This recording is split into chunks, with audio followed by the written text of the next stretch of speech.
Working with challenging yarns.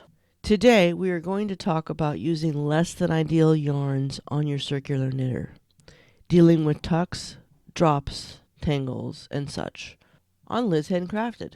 I'm Liz. Welcome. What I wanted to talk about today is working with challenging yarns.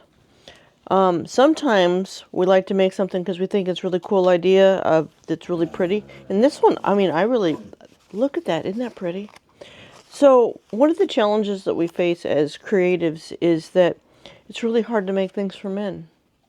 We want to make handmade, but making things for men sometimes gets to be a bit challenging.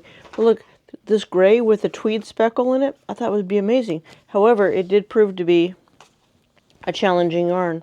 Then I thought to myself, I bet other people would really like to have some tips and tricks on how to deal with more challenging yarns and the thought process that I go through. So I decided to share that. So let's get to it. All right. So this is Yarn Bee Rustic Romantic. When I first started this, there's a lot of friction to this yarn. Not as much as some, but there's enough to make it not an easy. In other words, you couldn't put this on like one of the machines that connects. I can't use this. That's not a player. You can't slow it down enough, and you have to watch for, I won't say tangles, more like friction knots. I'll call it friction knots. Anyway, so I'm just gonna go ahead and clear this out. I'm going to cast on. Now, for those who are absolute beginners, so your cast on is very important. I have zero friction on this. I'm going to go ahead and push that over just so it's not in the way. You literally are just guiding the yarn to the needle. And don't think that you can not get it right, because if you do not get every other pin, look how I almost missed that, then it will turn into knots. Because that's just not how the cast on works. So I'm not putting any tension to this yarn. Literally just guiding it to its place. Nice and slow, keeping track of it. Now when I get to my first pin where it's already on, I'll open this up, and on the central you just slide it in and hit that. See, it's on the same one, right? Right. Okay. Now, just on your cast on, this is true with any yarn, y'all. Just take it slow in the beginning. Let it do its job. Now, one of the big pluses also is I always take a bunch of my yarn out, especially at the beginning of a skein. A bunch. And then you gotta watch to make sure that you're not stepping on it and causing yourself issues. But I'm gonna try not to move my feet. Okay, so keeping it slow. And I don't know if you can see this. Let's see. I need to turn my camera down just a tad. Alright, so all I'm doing is feeling. I'm not grasping that yarn at all, literally just running through my hand, only so I can feel that if there are knots or anything that's not just plain yarn, I can feel it. That way it doesn't get to be a friction issue, it doesn't get hung up. None of those things happen. And the more that you put into this scenario and make it good for yourself, the less chance that you have with tuck stitches or having lost stitches or anything. And I have no idea how this hat's going to roll out, because I'm literally doing this with you and knowing fully well that it's very possible that I could have issues because this yarn is slightly prone to it. I am watching my stitches, and what I'm doing is looking to make sure each one has the loop around. And because this is too early in the hat to add weight, that's actually one of the biggest issues with yarns that are prone to issues, is you got to add weight. Now, there have been, oh, look, look.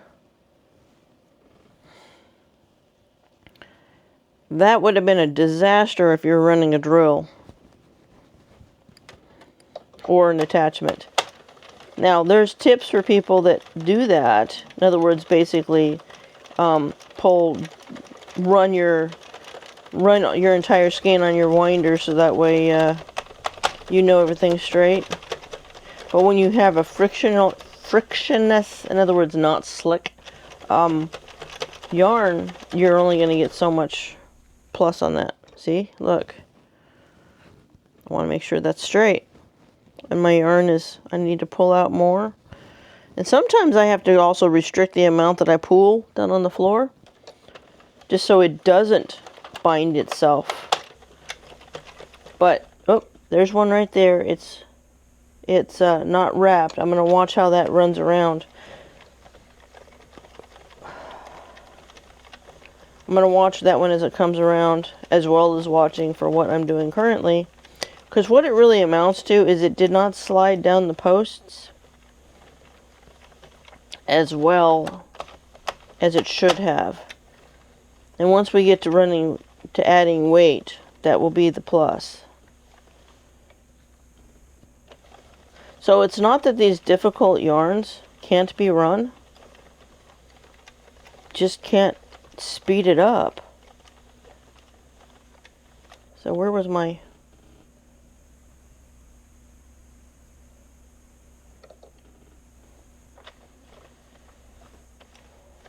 Sometimes you have to mark those. I mean, I already lost it, but it apparently is not going to make itself an issue. Sometimes they don't. It all depends on what caused it to do that. Oh well, you're seeing it in real time. Because the whole point is that you want to make sure that so as this comes through, that hook comes through, that yarn slips down. Because if it doesn't slip down, that's what causes your tucks. That's where my tuck was, right there. So there's going to be a tucked one in there. I could fix that. Should I fix that? Well, if I fix that, I'm going to have to do it on this side. And to be honest with you, I don't always fix them. On a variegated yarn, it depends on whether it's the inside or the outside, especially your double-sided hats, your reversibles. If it's on my comfy yarn, in other words, I'll make my hat, the reversible hat, to where there's two sides. It is reversible, but basically the prettiness or the thing that's maybe more scratchy is on the outside, and then something more comfortable is on the inside. Makes for a nice squishy hat, but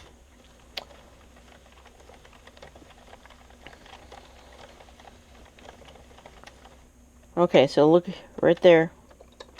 Let's see what it's doing. See, there's two right there. There's two. I don't know if you can see this. There's two yarns on that. Okay? Oh, my dogs are alerting to something. Probably just the wind, though, because there's a lot of it today. So what I want to do here is, so if you reverse just a smidge, it won't hurt anything. But don't do it more than a smidge. Because what you're really doing here is just making that pin lower. So I'm trying to do it so you can see it sort of. Can see how your loop is right there? Now what we want to do is we want to get this one back into it.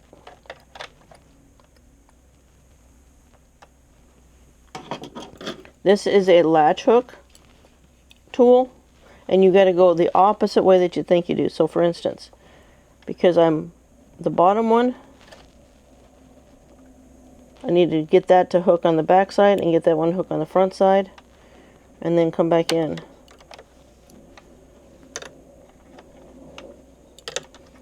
Put that puppy down there. Now we know there's not one there. That's the reason why I did it that way. It's because there is about to be. See? That one's right there. And then just be careful when you do that, though. I backed it up only a smidge, just enough to lower my pin. That was it. Because otherwise you're going to cause issues with your process right here. The number of stitches I have dropped because of that and not realizing what I was doing. Because what's happening here is it's not dropping on my posts from the front of here as nicely. I'm hoping this is working, sort of. As nicely as I would like it to be.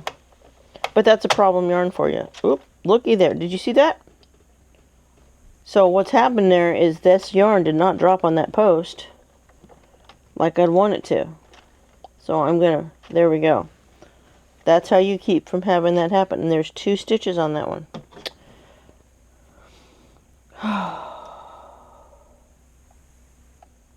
Most likely, I'm just gonna have to watch for that one. So that's number 4. There is numbers on that, by the way, if it's a thing. If it matters. And I'm going to look at that as it comes around, because I really can't do anything with it until I get over here anyway. I really do hope that by doing this demonstration on camera that I don't have just oodles and boggles of challenges. I did want to show you the ways to get around some of this, but I also don't want to spend forever troubleshooting, even though I realize it's probably more valuable to you. But it's not tremendously fun.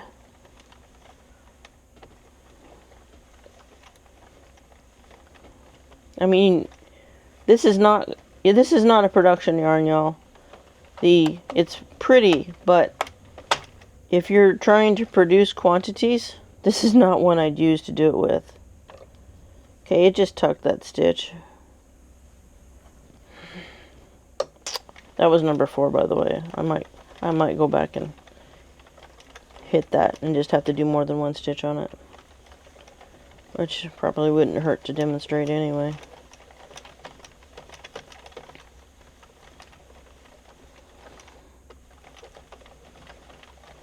So, there's some yarns, when I have to really walk it like this, I call it walk it, although it gets way worse. It can be way worse. Is, you just weigh out, well, could I knit the thing faster?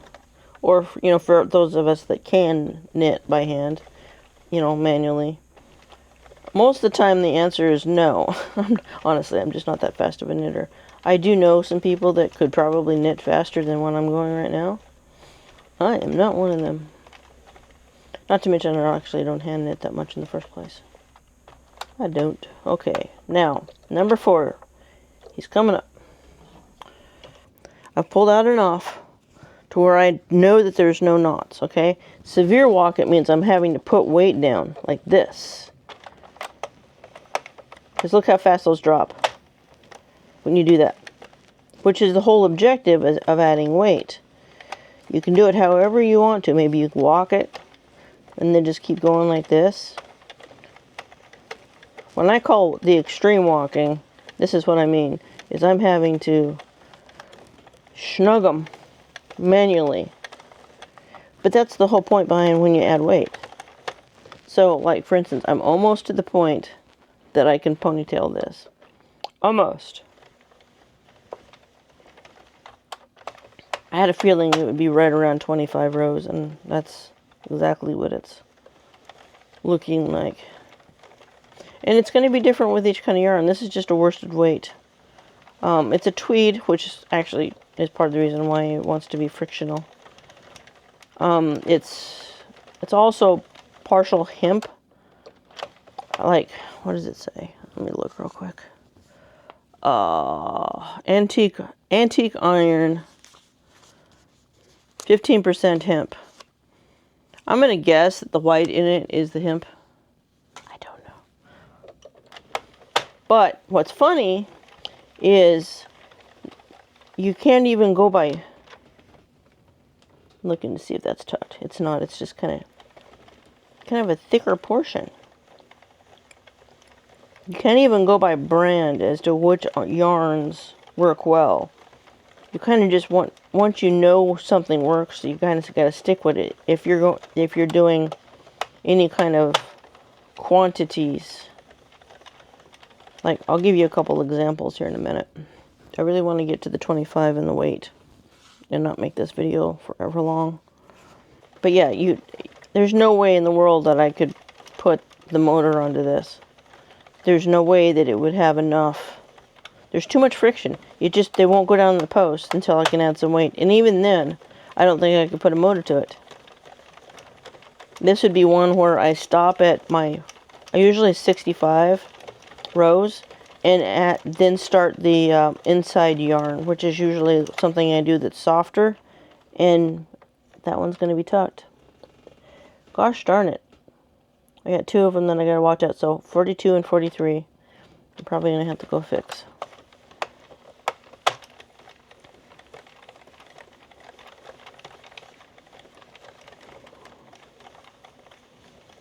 Yeah, and so it's showing me that I need weight as soon as possible. I'm really having to watch this. Alright, we're at 26. Can I get it from there? So basically, I just need to ponytail. You kind of make it even, so as much as you can.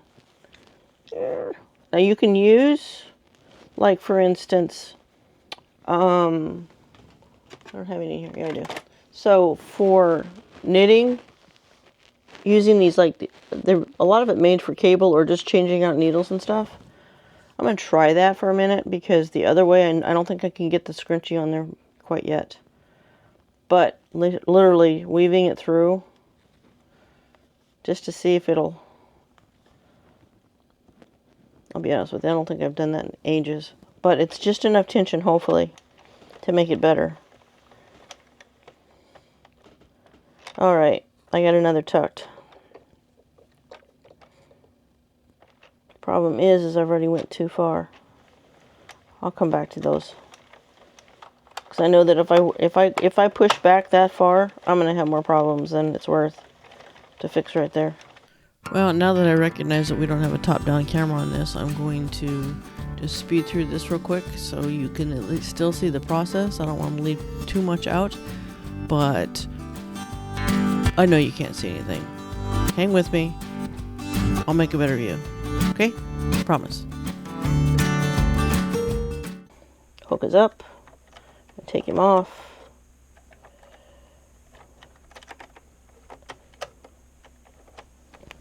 I want to go back to a good stitch.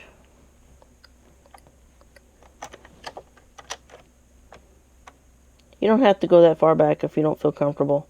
Just go back as far as you need to. I'm just doing it partially so you get to see more of an example. Hook loop. Going back in here with him. On it. The one right behind it. Over and through. Is this fiddly? Why, yes. Yes, it is. But does it work? Yes. Yes, it does. Uh-oh. Didn't get him to stay the way he needed to be. Okay, I need to get that one over. There we go. Over. Through. Over. Through. Over. Through. Oop. By the way, this little tool that I've got here is literally, I mean, one, they sell these at pretty much every hobby store, but this is what you use for loom knitting. That's the tool for loom knitting, just in case you're curious. Alright, so there, I just did that one went through, that one went through, that one went through. I'm watching them close because I just backed up that smidge, and that would be my problem child area. Alright, I think I've got enough to actually ponytail this properly. Alright, we've had a whole bunch of switch up. I was in the middle of editing this video and realized that my top-down camera, when I was trying to show you guys, how to fix a couple errors, wasn't working. And, well, anyway, you couldn't see diddly. And I'm just like, I'm not putting it out that way. So I'm redoing this portion so you can see a couple things. All right. So what I want to show you is what happens when you get a tuck stitch. A tuck stitch has, unlike on this side where I have one thread, I'm going to undo this so you can see the difference. I'd have one thread coming up and then it will fall down. But when I have one thread on the hook and then it's ready to collect the other thread. A tuck stitch, however, is when you're going to have two threads. What's happened is two threads have fallen down, have fallen into it.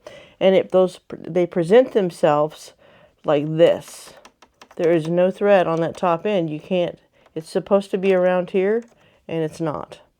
Now, how do you fix that? Well, first of all, you can't fix it over here. You have to wait until it gets to this position. And I say this position because that's when your hook is the lowest.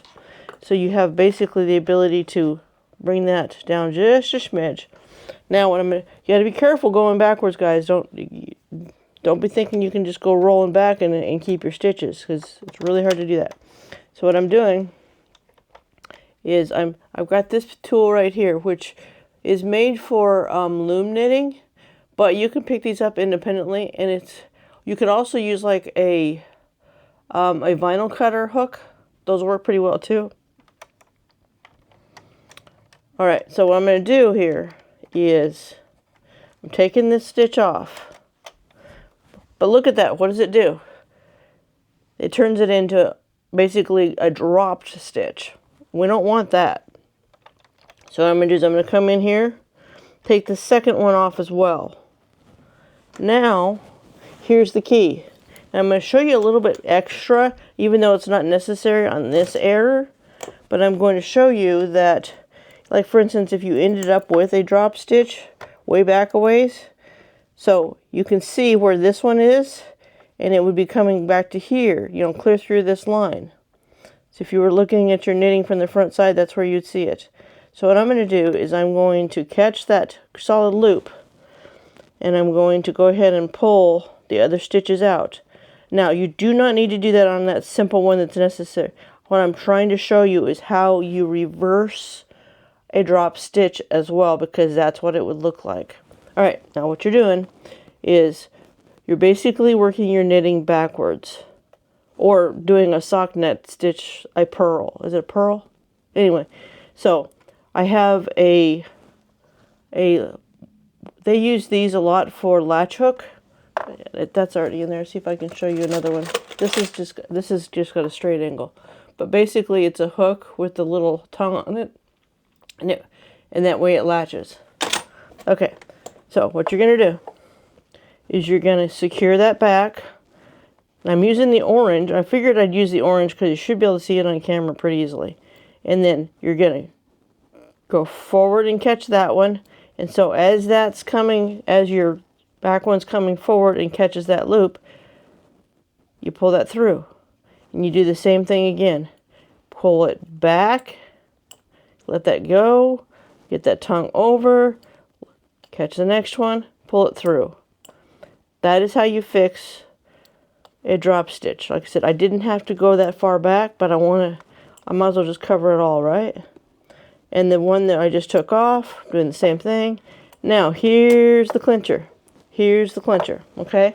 This is where you just take your little hook and you get into that loop. You could do it with something else if you want to, if you can, but this is how I've been able to successfully do it. I'm trying to keep my hands out of the way, which is making it a little bit more challenging. I created a space right there. I've got that hooked right there. Now I can just drop that, okay? And what I'm going to do is I'm going to take that and I'm going to put it back on my hook. Now here's the kicker. Remember, there's nothing holding that there. Now make sure you're going clockwise so it falls in. Push that down. Make sure it goes down. That's what fixes your stitch. And now, because we've been dinking around going back and forth, make sure that everything's still righting and falling in. Now remember, we have another one that has been tucked that I showed you what it looked like. So we're going to review that one more time. I'm going slow. By the way, this yarn that I've got here, part of the reason why I'm using it on this is because I knew it was going to have tuck stitches. In fact, I don't ever use these. There it is again. See, right here? There it is. It's got 2 threads up when it came around. So, again, we're going to do the same thing. I'm going to take him back down a little ways so I can still get to that hook and take that off. But I'm going to do it the simple way this time. I'm not going to do all of those stitches. I literally, you can hold that, you can, however you do this, friends, it doesn't matter as long as you have the same result. I'm coming underneath all of that knitting. I accidentally got my hook clapped up, but I could see the loop. I still got that loop. Okay, it went back a couple. That's okay though, because that doesn't matter. That doesn't hurt anything. Because see, remember? I'm basically creating that loop. I've got him in the back, getting it to push the... Put it down. The whole objective is to get that next thread in that grasp, in that claw. Do the same thing with the next one. And I've got it up there. Okay? And then I'm just going to grab my hook. Hook that. And I can just drop him. And put that back on the hook. Now as it comes down, I want to make sure that it's hitting those little teeth, the little teeth. And that is essentially is the same procedure whether you've got an Addy or a Centro or any of those off brands. It doesn't matter. It's the same technique. Okay? I'm just going around by hand a little bit. Now, I have to admit, this is kind of interesting because I would never have considered using these yarns anymore with the circular knitter because they just don't work well. But that was on my Centro that they didn't work well. Now, I don't think I could put my drill to it, but to knit a hat and just take my time with it, with a thread or a yarn that isn't, I won't call it great, it's okay, it's fine, and it's doing fine on the Addy. I mean, I don't think I could put the drill to it and expect, it's just in case you're wondering, I mean the drill, in other words, put the thing on there. I don't think I could do that with this yarn, but can I finish out a hat and have what I want with the color I want, and that's what I choose? Sure, why not? Before, I don't think I could have done that. Anyway, so I'm just going along, seeing if this is gonna doofus again, and really all I'm doing is I'm watching. I need to just watch, putting a smidgen of tension. In other words, I'm literally just let it go through so I can feel if anything knots up. I'm not holding it. I'm just letting it go through my fingers. More than likely, if I put the silicone on here, then I wouldn't even have any issues with this yarn. It's nice to know because I hadn't bothered using this type of yarn with the Addy. I've just run it with the Centro. And it's nice to know that I can. It just means I can't fly through a project because I think there's too much friction for that. Anyway, just wanted to fill in that blank for you. Hope that helps you, and get on with the rest of the video. Alright, what do I mean by that? I mean by just like you're making a ponytail, but you're doing it with yarn. Gather it up. Now, here's the key. Where's my thingy? Where'd it go? Alright. It was hiding. A satiny scrunchie. You can get these like at a Dollar Tree. But it's the satin. You don't want something that's not semi-slick. If it's too grippy, you'll have a hard time moving it on the bunch. Okay, see like that? Now, because I know this yarn is being smidgenly finicky and it needs a little downward, this this was actually this is just a cap, PVC cap for 3-inch pipe. What did it do? It literally just pulled the trajectory downwards. Now, does that mean I can hit it with the drill after that? No, it doesn't. But it does mean I should have a few less stitches that I gotta fix. You see how it's rolling pretty decent now? And do not allow, I can't allow extra friction. You're wondering, why would you use that yarn if it's going to be such a pain in the butt? Because it's pretty. I like it. And it sometimes is very difficult to find yarns that men don't go, seriously, you want me to wear that? And to be completely transparent, there are many people out there that use these circular knitters to produce hats, not just for their family, but to give to charities that, you know, your homeless communities and stuff, and they require an acrylic yarn, even though, yes, wool or something would be far more effective for them, but they're not terribly washable. So they require it to be acrylic. And most people that I have found in doing the ministry opportunities that my husband and I have been privileged to do, they don't really want the colorful stuff. Now, some of the ladies do, but there's not actually that many ladies in those communities in comparison. I'm not saying they're not there.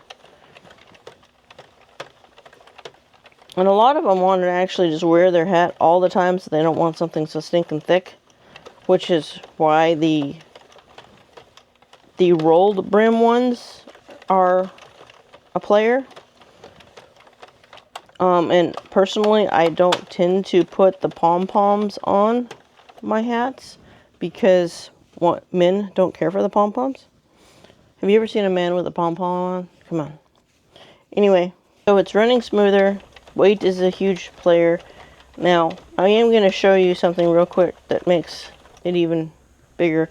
Now, I don't think this particular yarn is not requiring it of me, but so basically, as you get it further, especially if you were to see, I'm not going to make this so deep that I could even show you but when it gets down to the point that it's touching the table, you definitely need to pull it up, and what I call a donut it is when you start rolling the yarn around your ponytail. Now, here's another key for you. If it turns out to be one of those that are really finicky, which I've done a few of those too, is I also have some fabric weights. These are made for so you're not pinning fabric constantly. And you're cutting it. That's what it's for. The spikies, you don't want that in your yarn, but they work really good to do that with. And if you have to have one that's really bad, do more than one. Now, granted, I think that the PVC is sufficient, but it won't hurt to roll one. So that's just a possible. A lot of people use bean bags. Bean bags are pretty reachable. It's just fabric sewed with beans in it. I'm using what I have, and that's what I encourage you to do as well. I saw a friend of mine on our little circular knitting group. She just put a roll of tape in there. Like literally a roll of tape. Where's my tape? Well, here is a roll of tape, but you know, something circular. Something with even weight, if possible. Just enough. It's really all you're trying to do is create a downward tension. And again, these are the kind of things where you have to just, you got to give the yarn a chance to fall down on the post. So you can tell I'm speeding up just a little bit here because it's behaving pretty reasonable. I'm getting a good trajectory down, so that helps tremendously.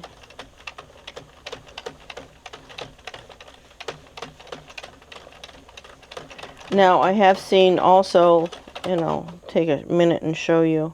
There's a couple other hacks. Actually, here's some right here. I'll show you the other piece real quick. So, like when I'm doing pumpkins, when I do pumpkins, like these pumpkins,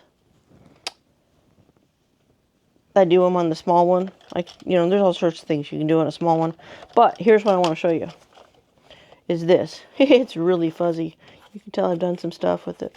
Anyway, which it's a silicone. They're silicone earplugs. That's what they are. That combined with, here, let me show you this real quick. So I've actually squished this one a little bit around, but they came in the shape of a pill. They're just, there was a whole bunch of them in here. I gave them to some other people that were having challenges with their machines. So I'm down to this, which I need to actually put on there at some juncture, but not quite yet. Anyway, so that, and if you have a yarn that's just staticky as all get out and is sticking to every stinking thing, grab yourself a dryer sheet, and where your hand is at, just put the dryer sheet in your hand and let the yarn run through it. That helps too, because basically you're adding a coating, you're conditioning your yarn.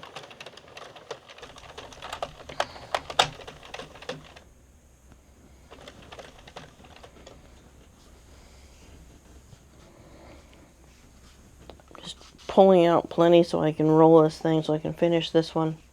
But yeah, you know, it's really nice when you have a yarn that works well. And I've had a few that I'm like, oh man, this is gonna roll right through. Nope. And to be honest with you, I'm sure that there is a rhyme and reason behind every single one of them, why they do how behave the way they do. But I'm yet to find what that is. Although, here in the near future, so myself and some friends of mine from our weaving and spinning guild, which is actually just a group of fiber artists, it's so not just weaving and spinning. We got together and did a collab with the circular knitting machines. I need to edit that video still, so it's not up yet. It might be by the time you guys watch this. But anyway, we did a collab, and they are sock knitters. And so I thought it'd be kind of interesting to see the different point of view from sock knitters to circular knitters, because you would think it'd be similar, but apparently it is not. According to them, however, the circular knitter, like this, is actually way more finicky about yarn and brand than the sock knitters are. So, I was surprised to hear that. So, I am adjusting my weight. This is where I was talking about donating, and why a satiny scrunchie is a player. It's because it would be very hard to slide that down that way. I'm just going to pop that back in there, try to get it centered. You want even weight distribution wherever possible. And you keep going. I still can't put a drill on this, I really don't think. Even though I can go pretty slow with a drill. By the way, for your information on that, I'm giving you all sorts of tips about this stuff. The attachment for these, like this, you can go reasonably slow with that, this kind. However, you can also fly with it for that matter. But, so, there's a friend of mine who has purchased one of the motorized versions that go to the Addy. There's another one that goes to the Central, and it's named Takeoffs. But to me, it's just like, man, I want that thing to disappear when I want it to disappear. And I don't want to have to hold it like this all the time. So, I mean, I had it in my Amazon cart and was weighing it out. And, like, you know, that'd be nice. It would be great if you're dealing with all yarns that you know run well. Because you just get it started and let it roll. But I have a tendency to experiment too much.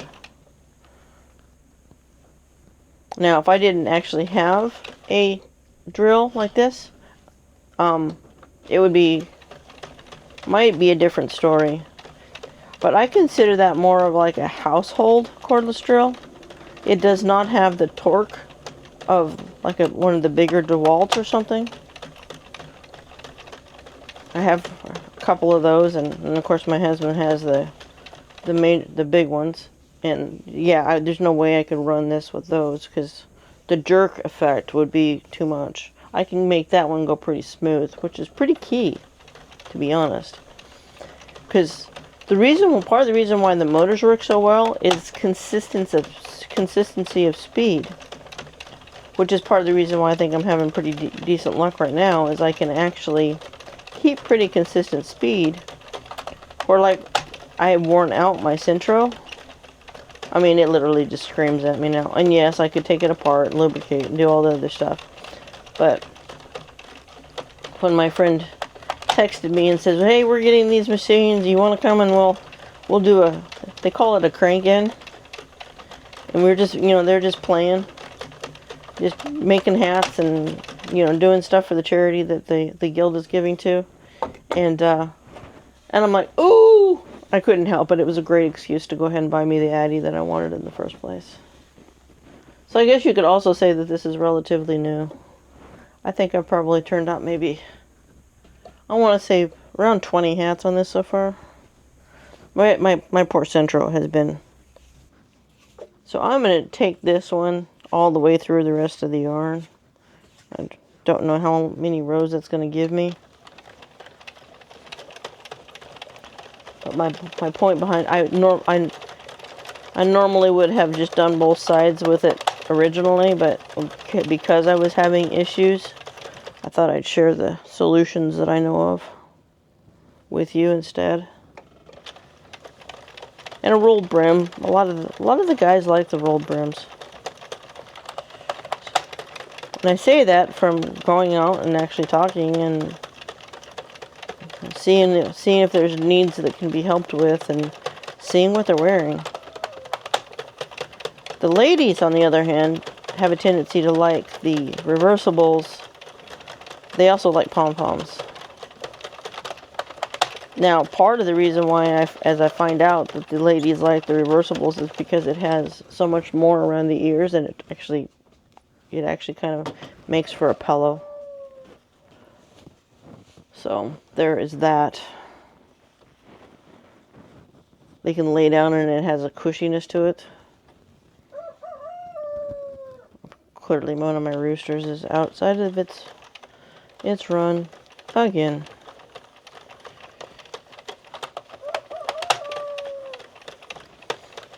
It won't be too long until I have to reduce some roosters. That's okay. Not a subject for this video. Alright.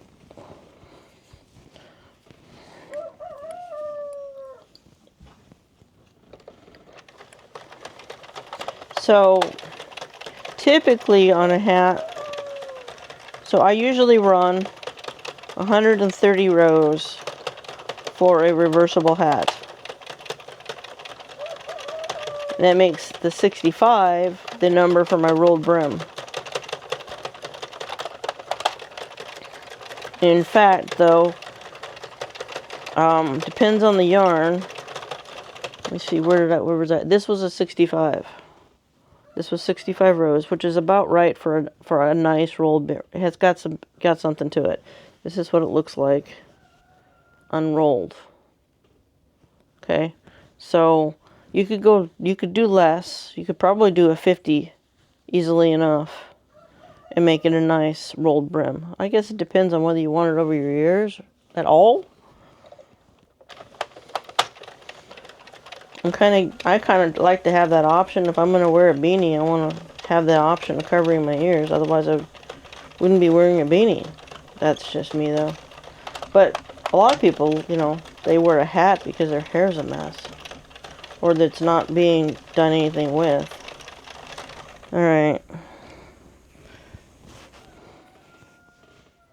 I think what I'm going to do here on this one is I'm going to roll this all the way through, and then I'm going to end off to my 130 with a gray that I have in here that should be just enough to go ahead and make it reversible. I need to go get more gray. That would have been nice to for a couple of these. But there's some yarns that are just plain a pain in the butt to run. I've got one over here just to show you. So, for instance, this one. Here, a little side note here. I'm going to turn this up just a tad. So, for instance, on these two, this is the Impeccable Acrylic Blend Loops and Threads. Really pretty yarn.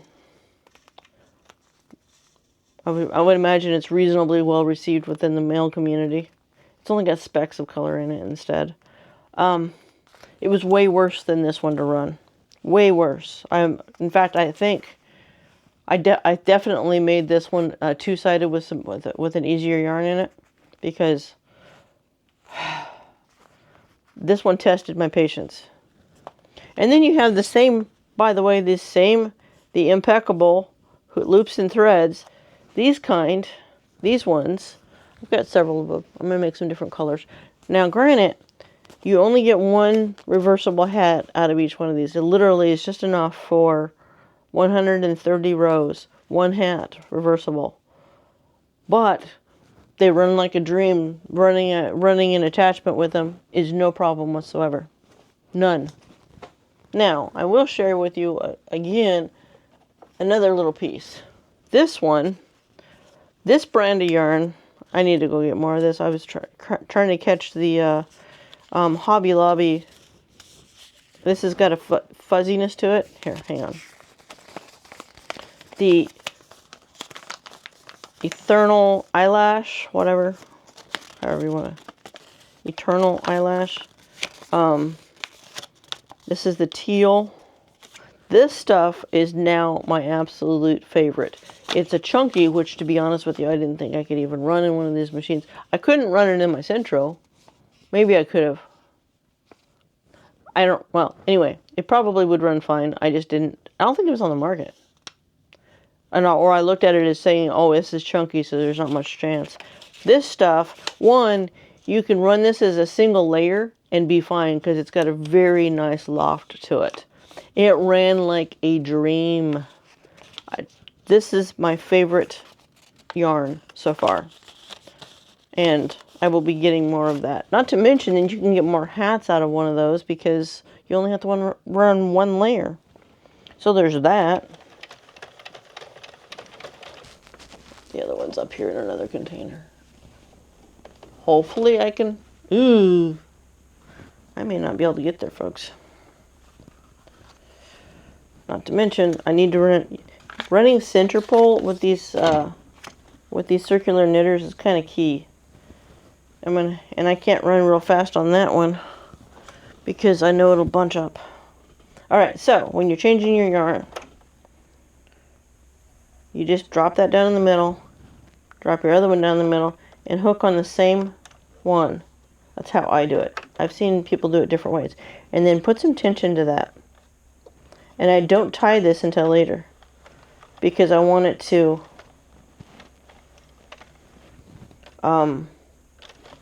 be the right weight. Alright, now pull. And this is, by the way, this stuff, anything with a sheen is usually a straight up winner. So this is Soft Secret Shale. Soft Secret, well, it has a sheen to it. Let me show you another one that's probably will catch with the light a little bit better, that I know is the same.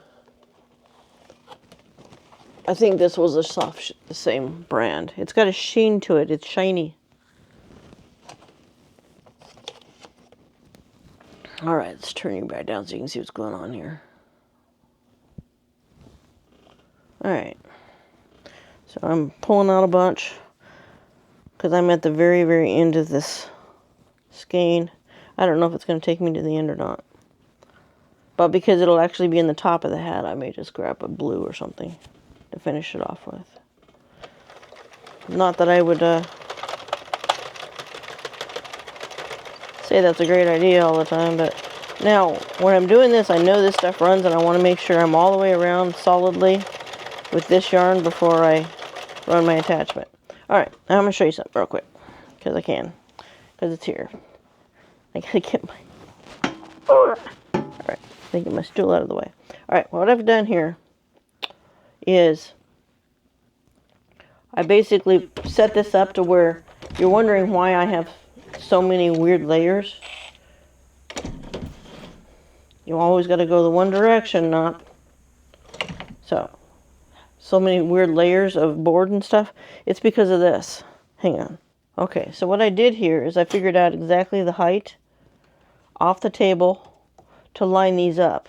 Why? And everybody's going to be different this way, by the way, because this is going to change. Whatever piece of equipment you're choosing to use is going to change. All right, I'm going to give myself the best advantage because that's hitting the table now. You don't want that. You want to make sure you have weight against. I pretty much do that almost every time. I mean, there's some of them that run super well that you don't need to add any weight.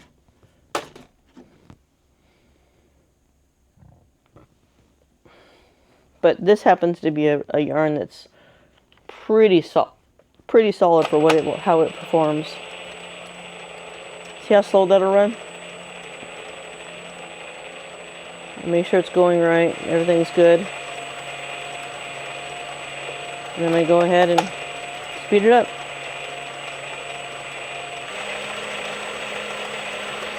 And I can do this with this one because I don't know why it was jerky like that. Probably on my thumb.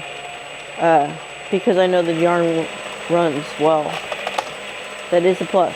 And one of the big pluses to be able to do it this way is the steadiness of the speed on the machine. It really likes a steady speed.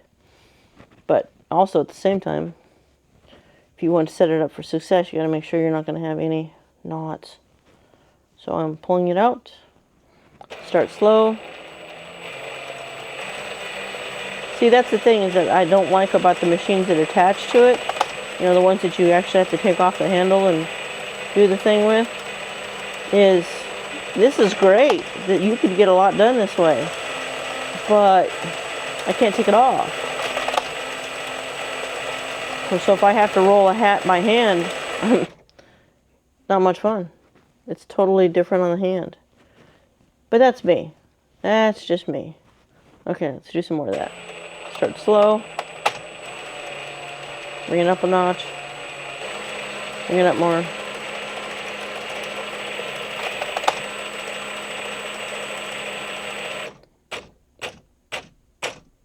Okay, I know it's wrong now. Sorry. But this is also what you got to pay attention to. Knowing your equipment just a little bit. That's one thing that's nice about these, is you just change the battery. And then you put it on there. But you notice how I've got it to where I literally just have it sitting to the side? Now, have I done it to where it's not like that and I'm having to hold the drill? Well, yes. Yes, I have. And the drill does get heavy after time. But when you're running yarns that is no problem, it really doesn't matter anymore. Because it takes all of like 2 minutes to do 140 rows.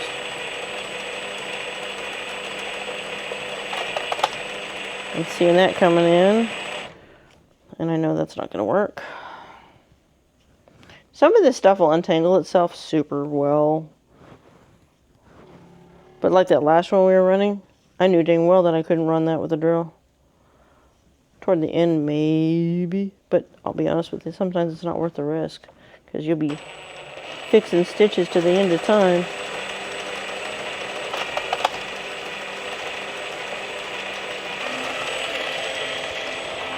I'm almost touching.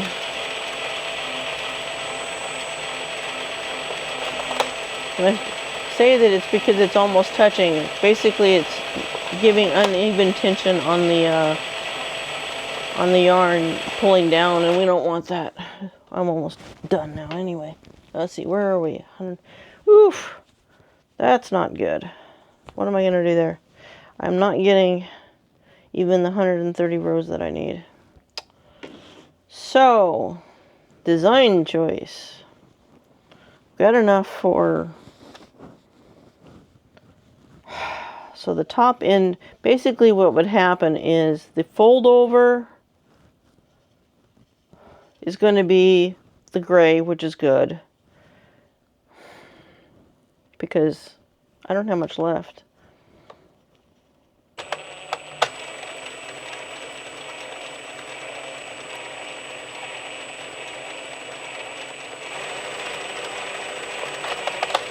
Alright, so I've only got that much left.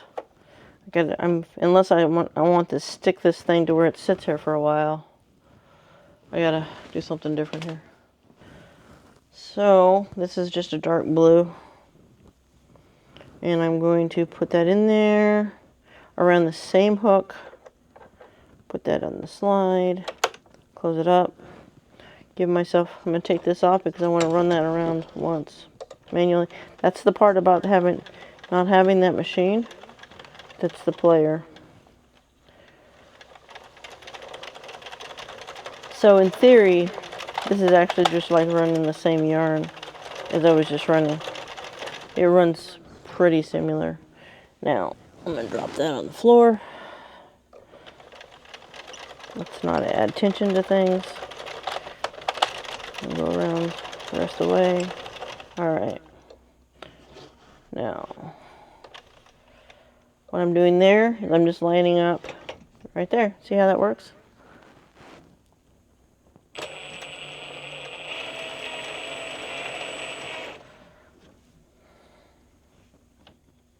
Just for the sake of doing it. 111. You do your wind-ups, those hair clips, they're great for center pulls.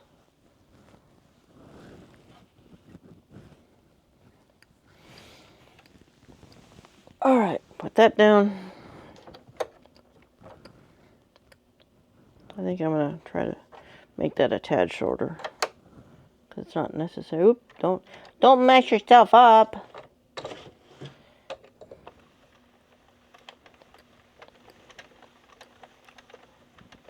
Because you don't need a whole lot of distance on when you're changing colors. This will be on the inside. So much for reversible, but that's okay. I wasn't really actually trying for reversible on this one. I'm just trying to finish it. Trying to give it trying to make sure it works. Make it usable. I'm going to show you how to cast off and also some of the situations that can make that more challenging or easier. Real quick, just a couple final tips. I actually turned off the camera and everything, and I thought, I need to show people that just in case they're beginners completely. Alright, so basically I took the yarn out of the keeper and I'm wheeling it around just a little bit. Now, be careful here. Don't get greedy. So I only get the first two because that's as far as it'll really stretch. And then I'm going to put my fingers over here to keep those stitches from coming off because there's nothing holding on this one. So I'm going to go ahead and grab him.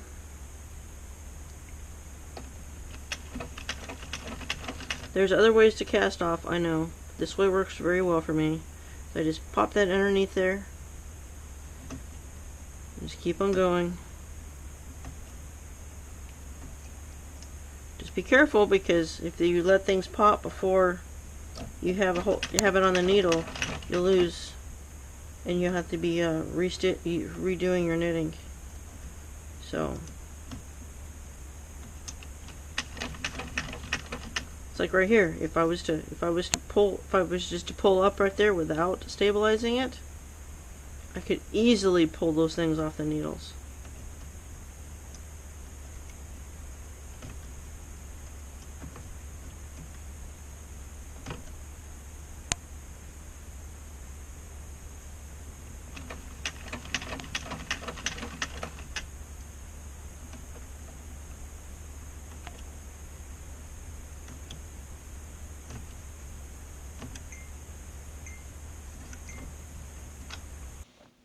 Take the scrunchie off. This is going to be a weird one.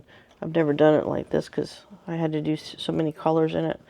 And real quick, let's just go do this real quick, is I need to tie these guys before I turn it because I guarantee you I will forget.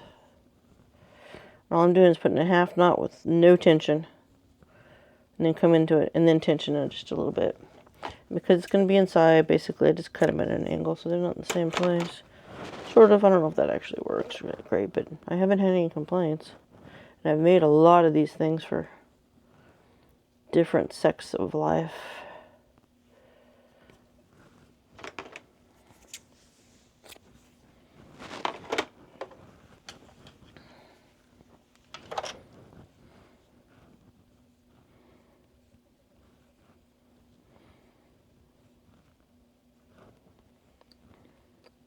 I don't think I've ever done 3 colors on the inside before.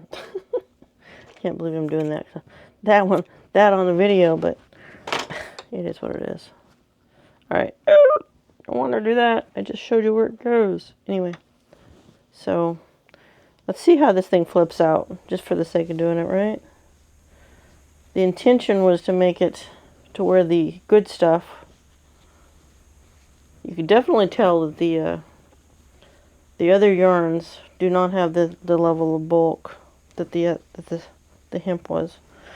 That's okay though. We're gonna get it. I'm not gonna show you how to finish it off and stuff, because I think there's plenty of videos out there for that. I'm gonna pull that up real quick just so I can see where we're at, but that's about it. And then, because all you're really doing with these two things is tightening it up, but the intent was still to be able to do this with it and have it look nice.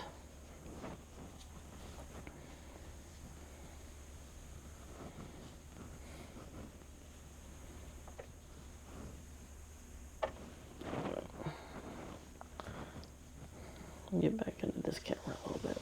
Go ahead and pull him up a little bit. I don't want to take it too far because I just got to undo it anyway, because I need to sew the other one. But anyway, so that would be a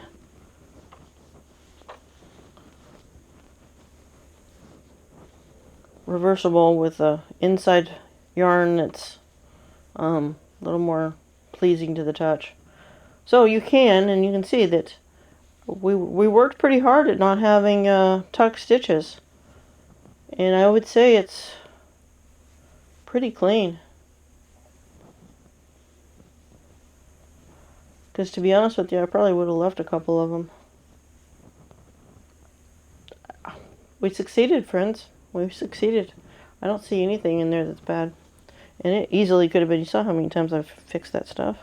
Okay, so I wanted to share with you these tips for more challenging yarns. Because, let's get real, we like to have things that our families are going to want to use. And sometimes it isn't making it easier. It just means that you got to slow down and have a little bit of patience. I'm giving you some tips and tricks, things to help you get through that. Hopefully you can have some success with those things. But remember something, y'all. Just because, like, you have a tuck stitch or something and you want it to be perfect, if it's perfect, you could also take it out and undo the knitting. You don't have to toss it to the side. Just rewind it, okay? Just rewind your thread and start again. And maybe run it through a piece of dryer sheet. Or add the silicone to the edge, like I was talking about. You know, if you really want to get something done, just do what it takes to get there. Because a handmade gift is always better than a store-bought gift. So, I think that'll be it for now. And hopefully this video has helped you. I know when I've searched for videos showing tips and tricks, I couldn't find a whole lot of them that. And I'm trying. Hopefully that other camera is giving us the frames so you can see what I was doing inside the knitter. But just remember something. Give it a shot. If you've got one of these, or someone gives you one, or you see one on Marketplace or wherever, and you can get them cheap. These are running right at about $100 on Amazon. I'll put links in the description for it. I would definitely suggest to you to do the Addy if you can. The Centro's fine, but it's not an Addy. And I say that because the hardware is a little bit different. It doesn't function differently. It's just a little higher level of, well, it's all plastic, seriously. But it's a higher quality. I think it's going to last longer. Only because I had the Centro in the beginning, and the squeakiness and the spin and just how it works with the muscles. There's multiple pluses to that. That would be another video. I'm just saying, if you can do an Addy versus the other brands, I would suggest doing that. And even getting the little ones so you can have some fun with some other stuff. These are great for kids. If you got grandkids and they want to make some stuff. You know what? Dollar Tree actually has some pretty good worsted weight yarns. Now it takes like 2 skeins to make a hat, but at $1.50, you entertain your grandkids with some hats. So these things are all possible. So anyway, I will catch you on the next one, and do yourself a favor and use some creativity and do something with your hands, okay? So yeah, I'll catch you on the next one. Go create something.